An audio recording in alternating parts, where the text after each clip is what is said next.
L'affaire de détournement dont la mairie de Matam est accusée a pris une autre tournure ce lundi 29 novembre 2021.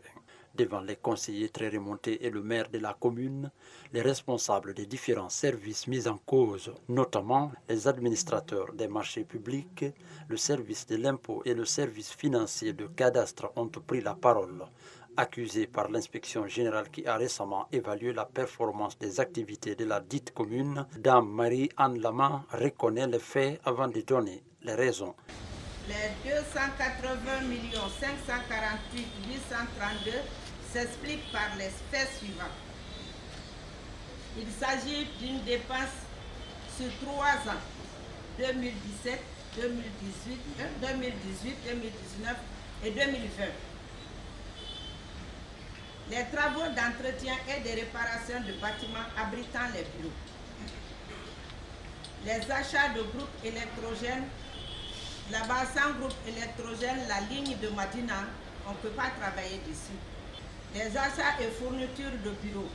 Les achats des fournitures, les achats de carburant et lubrifiants. Achat de 2 climatiseurs. Achat d'une photocopieuse. Achat de 2 postes téléviseurs de bureau et achat de 11 ventilateurs de bureau, dont des pièces justificatives. Dans la salle, les conseillers semblent être déterminés à se blanchir suite à cette accusation d'un détournement d'1,5 milliard de francs guinéens. Sur ce, le représentant du service cadastre brandit quelques documents qui justifieraient les dépenses qu'il a effectuées dans l'exercice de 2020. Les 2 premières années, sincèrement, moi je ne peux pas donner les explications autour de ça parce que ce n'est pas été présent lors de ces explications. Donc en 2020, les 4 millions, c'est moi. Comment j'ai effectué aussi, je crois que ce même débat va revenir. Il y a ces missions qui sont très urgentes avec les agents sur le terrain pour le recouvrement, pour le recensement et le recouvrement, le transport. Ça ne reste que le transport des agents. Là-bas, c'est dans ça j'ai investi et j'ai dépensé l'argent là. Le troisième groupe qui, après avoir pris la parole, les administrateurs des marchés publics ont eu leur mot à dire.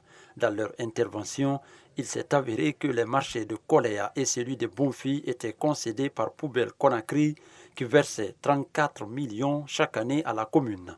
Dans le rapport de l'inspection générale du travail, les responsables du marché Mbalia, Avaria et Unipra sont sommés de payer un montant de 695 400 000 francs guinéens successivement pour l'exercice 2019 et 2020.